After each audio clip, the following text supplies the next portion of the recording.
Year 12, it's Mrs. Gill.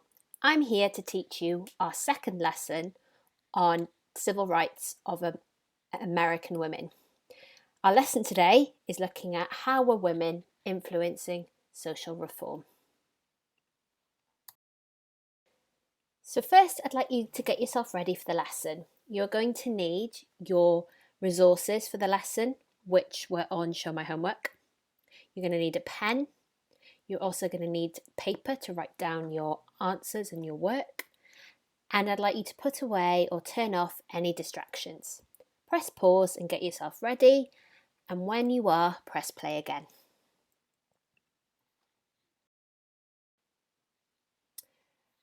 Last lesson, we looked at Life for American Women by 1865. So your Do Now task is all about that. You have 5 quiz questions to answer, and I'd like you to pause the video and try to answer them from memory without your notes. This will tell you how much you remember from last time. Pause now, and when you're finished, press play. Well done on your Do Now, and here are the answers. I'd like you to pause the video and mark your work. If you got any wrong, I'd like you to write the answer in a different colour pen. Don't forget to give yourself a score out of 5 for how many you got correct.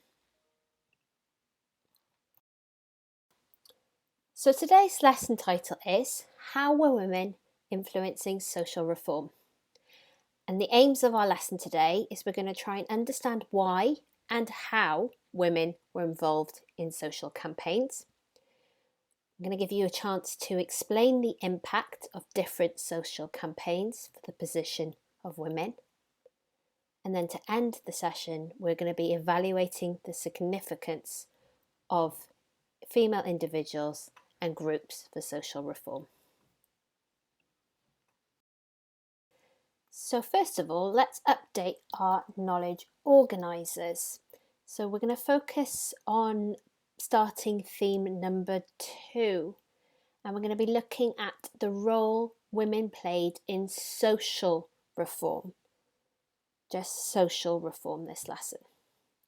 There's quite a few events that will be mentioned that I want to draw your attention to.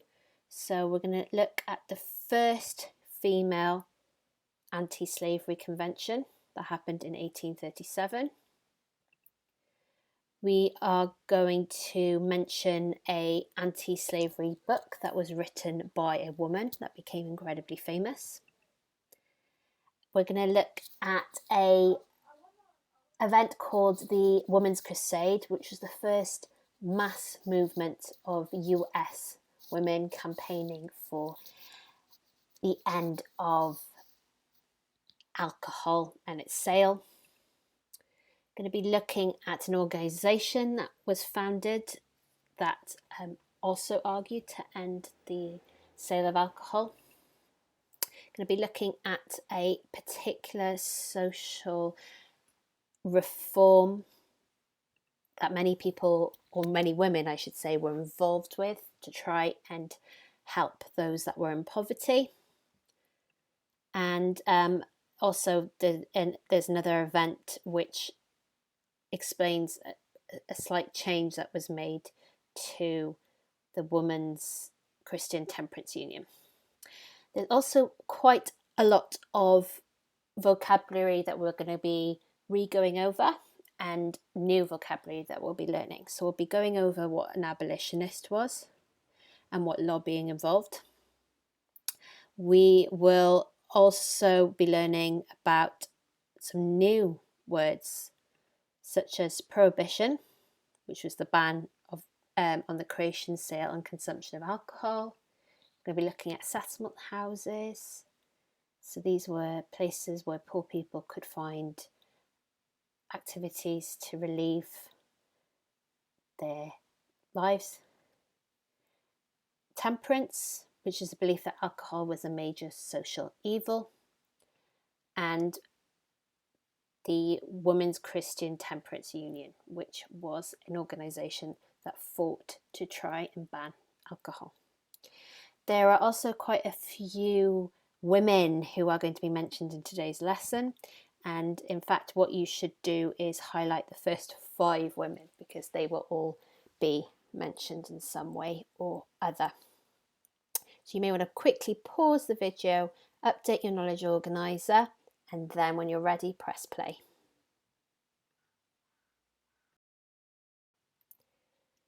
Now it's time for your starter. As you can see, there is an illustration for you to look at, and it's of a heroine from the novel Sweet Cicely that was published in 1885. And there's 2 questions I'd like you to think about. First of all, what is the woman doing and why do you think she's doing it? And then I would like you to think, what is the message of the illustration? Press pause and write down your ideas, and when you're ready, press play. Let's look at what you may have written down for this starter task. So let's first of all focus on what's the woman doing and why. So you may have spotted that the woman is kneeling in front of the bartender, and by kneeling in front of him, she's basically begging him. Now she's begging him for a particular reason, which is not to serve her husband. And the fact she's on her knees like this begging suggests that she is desperate, and she was clearly worried about where her husband was and what he was up to. You may have spotted the husband. He is this kind of shadow of a man, clearly been at the bar quite a while and clearly spent quite a lot of money on alcohol. You may have also spotted the small child wearing ragged clothes.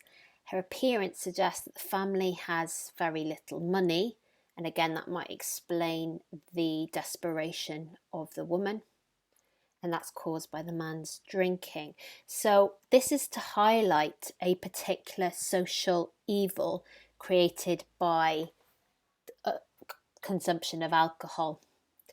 In other words, it's suggesting that alcohol was ruining people's family lives, that it was draining families of money and causing quite a lot of families to live in poverty. Now, if we look at the bartender, he doesn't appear very sympathetic. And again, the message might be here that the owners of such places only really cared about their business and making money, and not the problems that alcohol was causing for lots of families in America.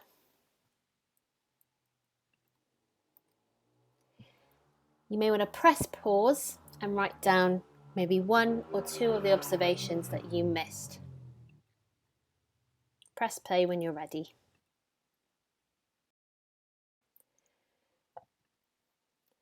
So now we're going to look at some new knowledge, and we're going to look at lots of different campaigns that women were involved with to try and improve society.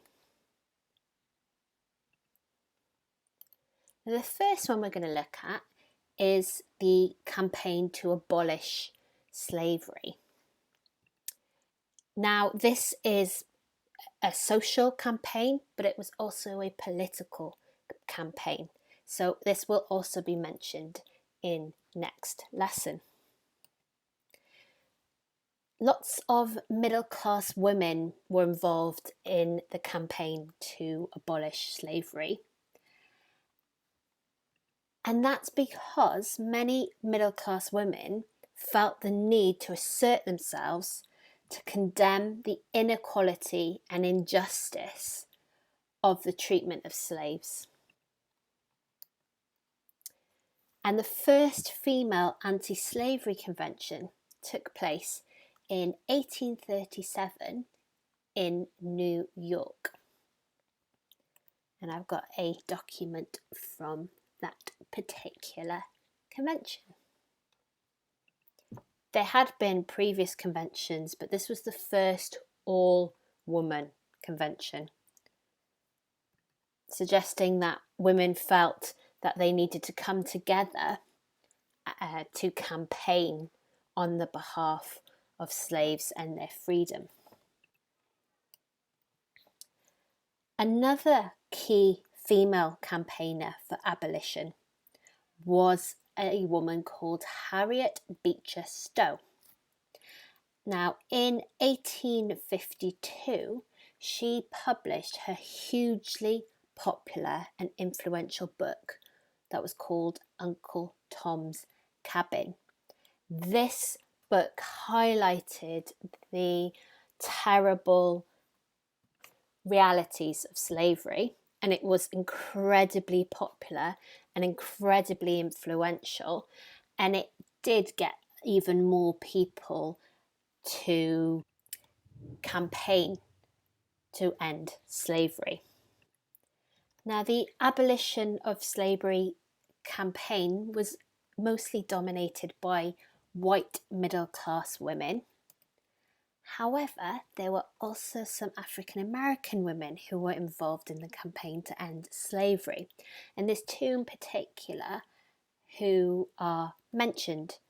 Their names are Sojourner Truth and Harriet Tubman, both of whom were ex-slaves themselves, who campaigned and spoke and tried to convince as many people as they could of the evils of slavery and convince politicians that it should be brought to an end.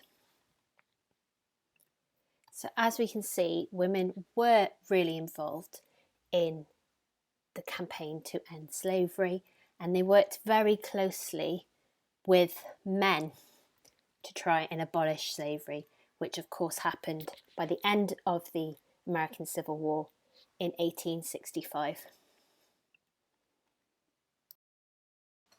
We're now going to look at the main social campaign that women were involved with. And in fact, you could even argue they dominated this particular campaign.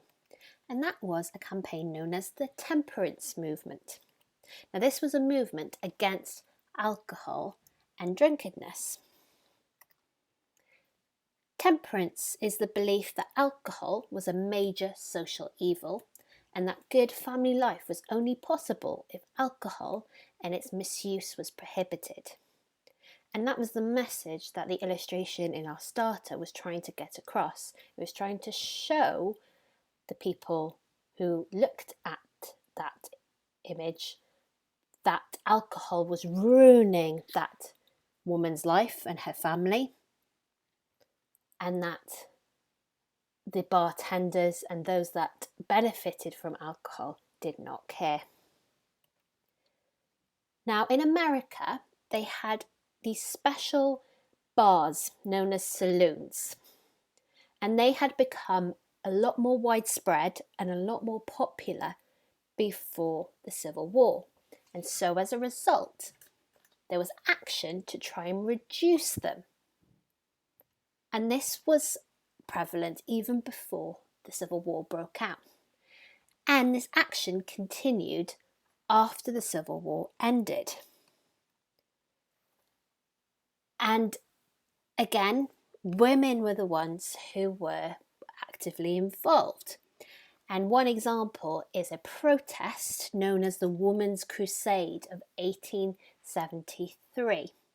Now, this was the first mass movement of US women, and it demanded prohibition of the sale of intoxicated beverages. In other words, they were demanding that alcohol be banned.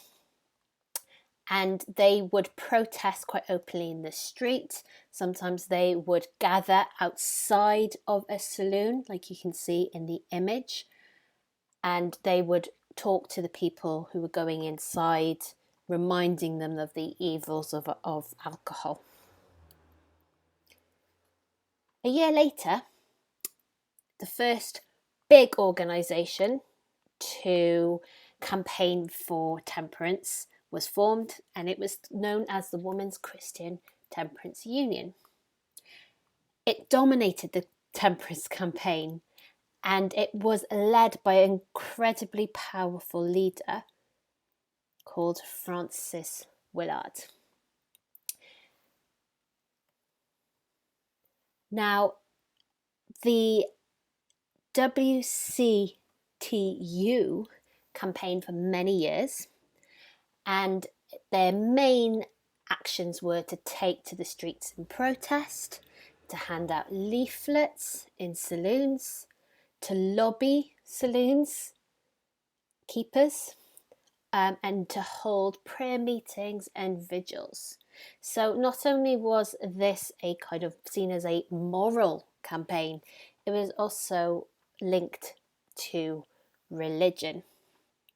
And you can probably see that in that middle image with the message the women from this particular WCTU group are pointing at, that lips that touch liquor shall not touch ours.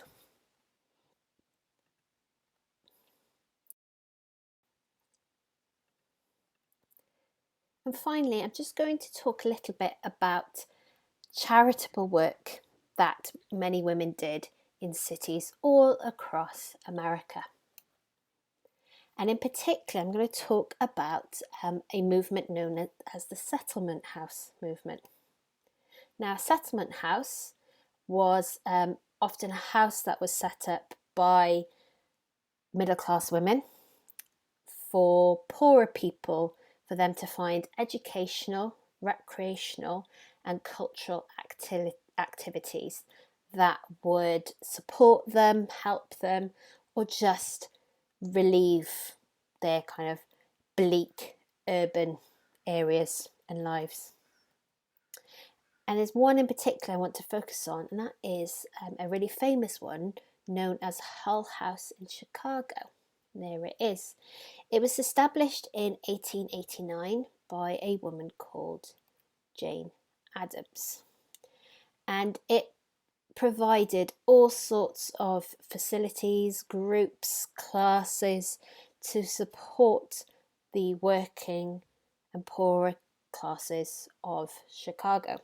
So, for example, it provided classes for parents on how to care for their children. It also helped men who were struggling to find work.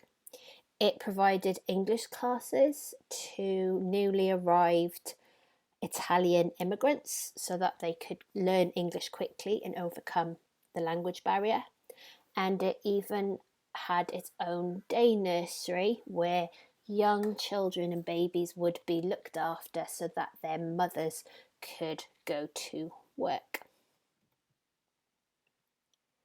Now, many women got involved in such charitable organisations because they felt that it was the moral thing to do.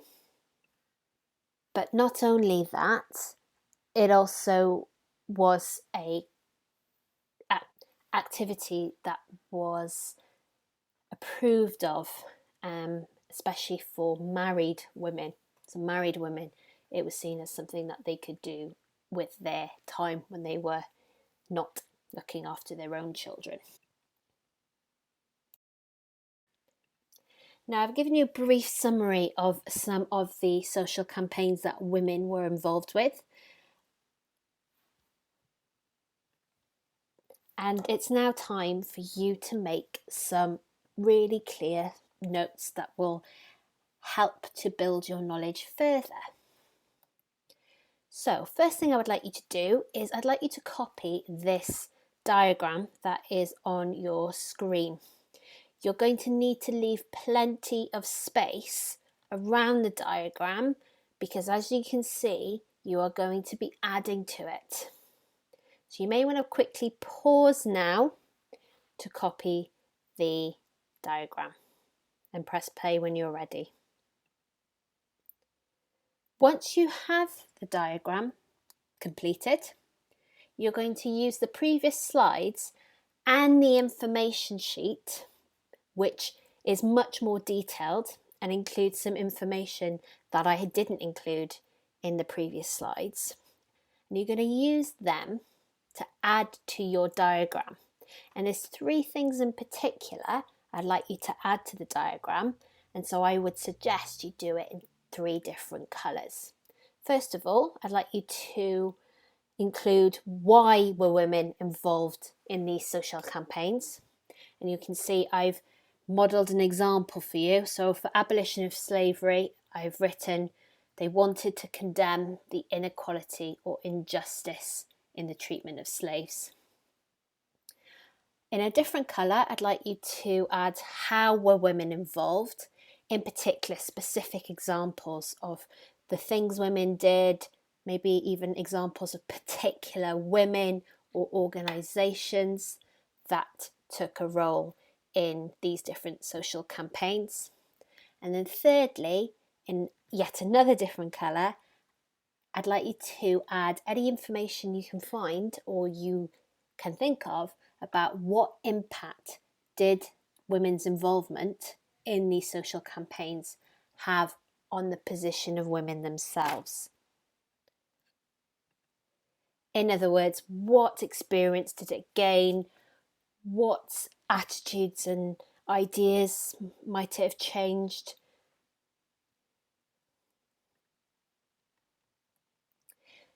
Press pause to complete the task, and then when you are ready, press play.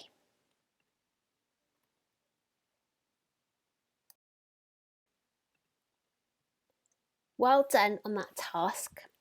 I know it wasn't probably very easy to find all the information, so I'm just going to go through that third element in particular. Okay, so I'm just going to go through what you could have written for what impact did the involvement of women in these social campaigns have on their position. Now, for temperance movement, you may have added this or something similar, that organising the activities of the temperance movement, the programme, the strategy, it gained them valuable experience in publicity and mobilising support for a national cause. And some women used these similar strategies in later political campaigns as well. For charitable work in cities, you may have written something like this, that the experience of charity work led many cities and states to appoint women to administer public charities, giving them experience of influencing local government. So in other words, this was kind of an area in which some local governments or cities thought women were particularly skilled in, and so often they would be given quite a lot of responsibility for charitable work and even some influence. Now, for rural protests and abolition of slavery, you may have found this one quite difficult, but there's one thing in particular that these two share, and it's the fact that they showed that women could use their voice for matters that really concerned them. So that was the case for campaigning to end slavery, that women were quite happy to write about slavery, even speak about their own experiences of slavery, and the same with rural protests. And it also, for rural protests, you could have written that women were able to be great orators and lead protests. So it's shown that women could take the lead when it came to this in particular. So you may want to quickly add some of the notes here that you may not have got down, and then when you're ready, we will move on.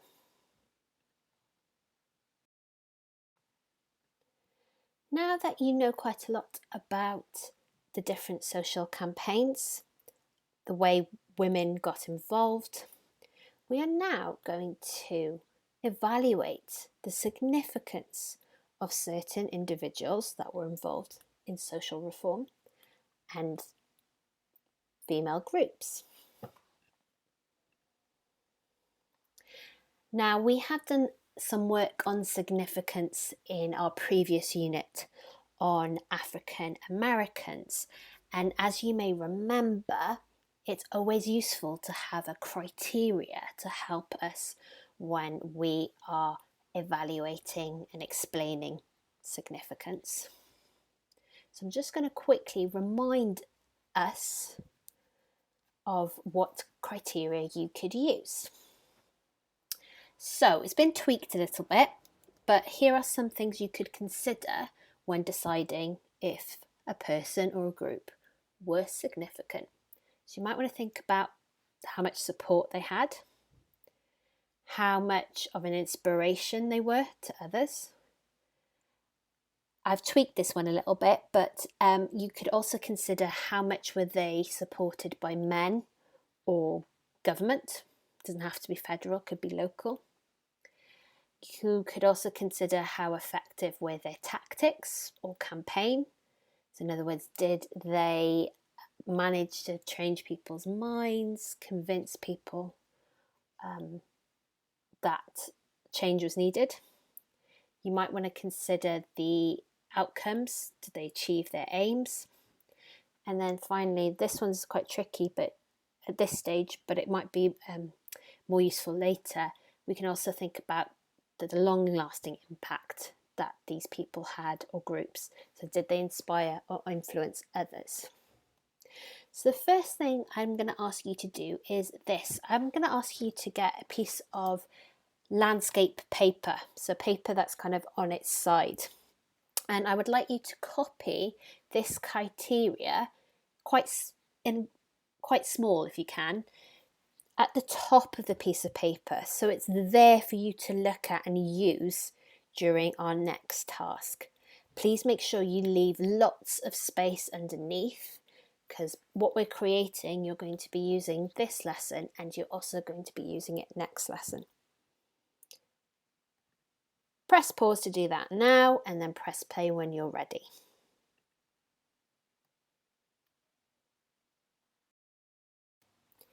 So you should have your criteria to help you judge significance. What we now need to do is have a way of measuring it. So on the screen is a spectrum that goes from 0 to 10 or no significance to highly significant. So I'd like you to copy this spectrum. Again, this should come underneath your significance criteria. You're going to need to leave plenty of space above the line and below the line, as you're going to be adding it to this lesson, but you're also going to be using it this next lesson. So this is why I asked you to use a whole piece of paper landscape, so you have plenty of space. So press pause and copy the spectrum, and then when you're ready, press play. So you should not only have your significance criteria, but also a spectrum for you to place where you think certain individuals or groups should go. So you're going to use the information sheet and our criteria to place the following individuals and groups onto the spectrum. So you need to decide where they should go.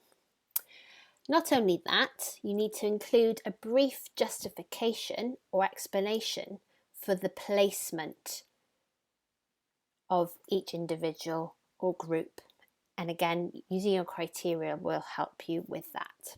So here are the individuals I'd like you to place. So there's Harriet Beecher Stowe, Sojourner Truth, Harriet Tubman, Frances Willard, Jane Addams and Elizabeth Lease. These were all women who were involved in a particular social campaign. And then for groups, there's the Women's Christian Temperance Union, the Anti-Saloon League, and the Settlement House Movement. Again, these were all groups that were formed, or movements that were formed to achieve particular social changes. Now, if you are thinking that you don't have enough information about these people or these organisations to make a decision yet, that's fine.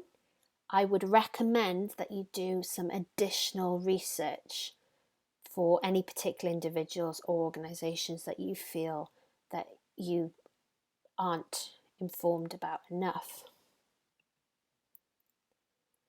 Don't panic about where you place it. Remember, this is your evaluation, your decision. So this is based on what you have read or learned about these individuals or groups.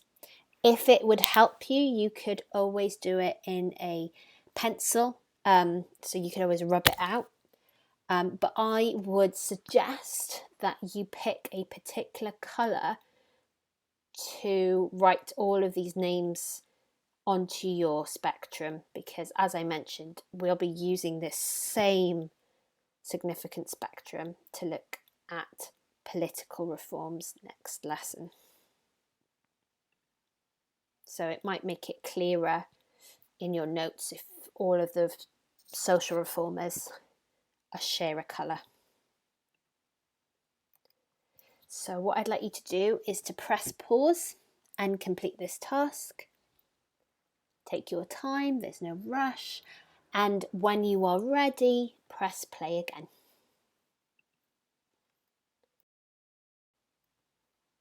Well done today, Year 12.